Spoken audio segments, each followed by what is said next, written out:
Welcome to Hashtags, Practical Principles for Powerful People, Passionate about Purpose. Hello, ladies and gentlemen. This is Ashley, and welcome to Hashtags. Here we are, people. Here we are. Things in life happen. Sometimes they happen in the way we want. Sometimes they happen in the way we don't want. But one thing I'm going to say is that I cannot control the wind, but I can control my sail. So what you're going to catch me doing, you're going to catch me continuing to work on myself because I'm the only one who can do that. You're going to catch me doubling down on the work that matters most to me because nobody can share and offer perspective from my lived experiences like I can. Right? You're going to catch me staying grateful because Jesus Christ is still on the throne, seated at the right hand of God. Okay. He still has a place for me. There are many mansions, and if it was not so, he would not have told us. Right. And you're going to catch me like tempering the part of myself that just wish somebody would. Okay. Because our children deserve a better world than that. Okay. So yeah, we're gonna budget. What a simple practice to focus on when so much in this world is out of our control. What a simple, beautiful way to take control of what we have been personally given to steward. I'm gonna tell y'all something. I decided a long time ago that I am not a side taker. I'm not gonna let somebody make me their barking dog. Okay. Like I worked in Oklahoma education politics. My first career out of college, I learned a lot in that 3 years of experience sitting on the floor of the Oklahoma Capitol. What I learned most was what I would not do, what I would not be a part of on either side. Okay. And the majority has spoken. I think we got some very clear messages about the state of our country. And what in Oklahoma we would say, it is what it is. Okay. We're gonna get to budgeting, y'all. Y'all ready? It's so hard to budget, but we gotta budget. You better budget, baby, because it controls your spending, it enables financial goal setting, it builds financial discipline, and it reduces financial stress. Don't you have enough stress already? Aren't you ready to make some moves that reduces stress in your life? Please. Okay, we budget because we want to achieve financial goals. We budget because it allows us to manage debt. We budget because we can it allows you to track your spending. And if I'm going too fast, the first 3 episodes of this Better Budget Baby series are up on my hashtags playlist on YouTube and on Facebook. We budget because it fosters your financial security. You know what? I said this in the beginning, and maybe I just need to reiterate that when I'm talking about budgeting, money is where we're starting, right? But I'm talking about every part of yourself. I'm talking about your time. I'm talking about your focus. I'm talking about your mental capacity. I really want you to become very vigilant about how you spend these things. The money as a result, the money is the fruit of what you've been doing, whether you have it or not. It's a fruit of where your attention has been.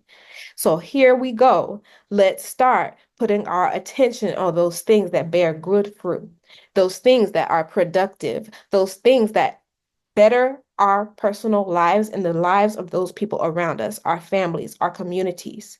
You understand? If we put our focus there, I understand there are obstacles, there are barriers, but if we put our hand to the plow, we cannot look back. If you have put your hand to the plow, you cannot look back. You cannot say, oh, because this person is in power or this person is not in power, I cannot move forward. It's not an option. We have come too far. Okay. You have personally come too far. The people before you have come too far for you to faint in this moment. Budgeting technique, you're going to choose a budgeting tool and we're going to choose a budgeting technique. We're going to start taking action, okay? If you want this tool, financial stewardship resources, you go to resources.wiseandthriving.com. All right.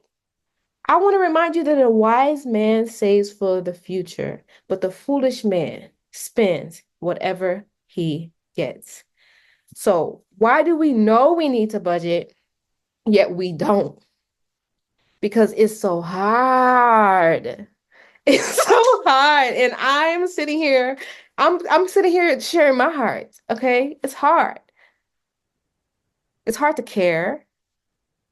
It's hard to be adult all the time, every day. Sometimes I'm like, man, it's 7 o'clock on a Tuesday. You want me to adult right now? Like right now? Oh, here we go. We're going to talk about this, y'all, because this is a little cathartic, right? What makes it hard to budget?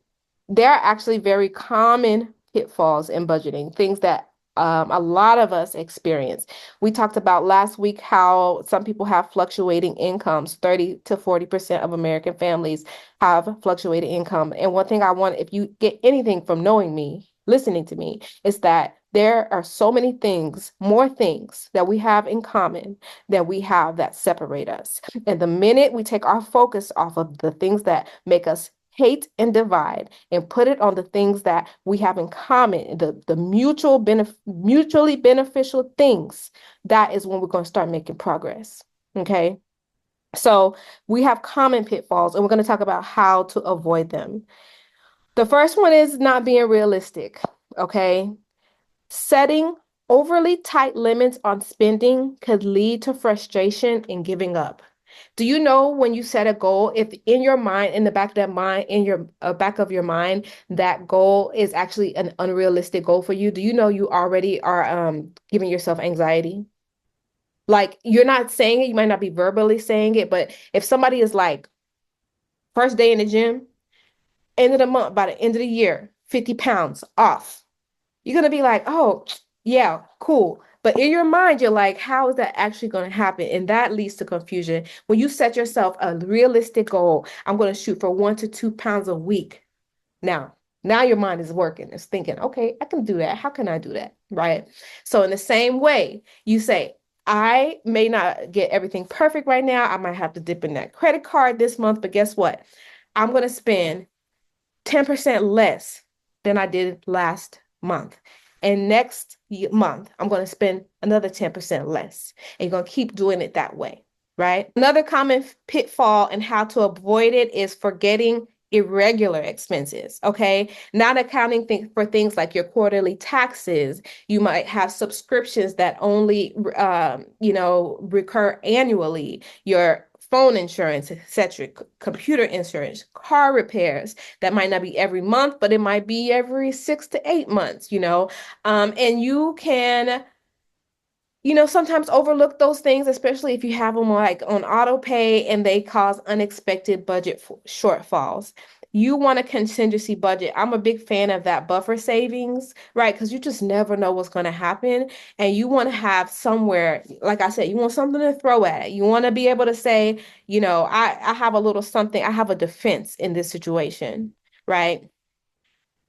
Another one is not tracking expenses. I know we like to count on the banks and the ledgers in the banks, like the apps, they're real easy, but consider two things. One, you probably just don't have that one bank account, right?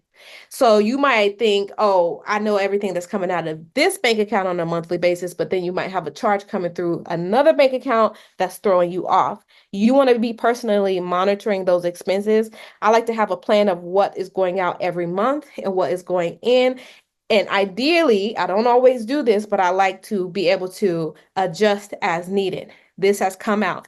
This has come out. Like I love a good line through a line item, that it's done, right? So you want to just take personal responsibility of that.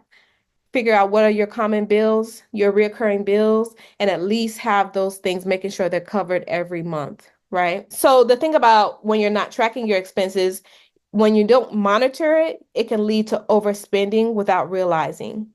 Have you ever have you ever got lost in a a breakup, loss and a disappointment. And the next thing you know, it's like 5 days later, like it's been like a month and you're still like listening to yourself having the same conversation with yourself and with other people about it. There has to come a point where you're like, I need to monitor this. I need to temper this because this is unproductive.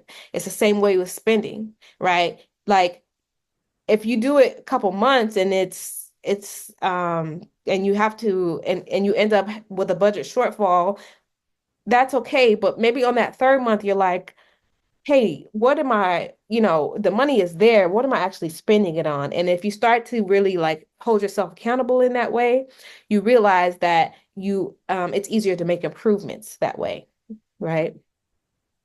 So, not revisiting your budget. Like I said, you have a budget, you have an ideal situation. Come on, let's preach. You have an ideal situation, you have an ideal outcome that you would like to have, but that outcome did not come through like you wanted it to. You need to revisit your budget. You need to revisit what you're allocating your money. You need to revisit what you're spending your time thinking about because it's all connected, right? And I'm not saying spend all your time on making activities. Never think about anything other than money because there are so many other things that are important. But when it comes to um, your personal enterprise, think of yourself as a business. You really want to be spending your time on those things that are most productive. And that's not always productive in money. I hope you're making money in some way. I also hope that you are producing the fruit of the spirit, love, joy, kindness, peace, goodness, faithfulness, gentleness, and self-control. Right? Because at the end of the day, I hope that you're growing in your relationship with God. And I really, really hope that Jesus Christ, the message of his life and his death and resurrection reaches you somehow, because otherwise there's no point to any of this. Okay? He owns the tree.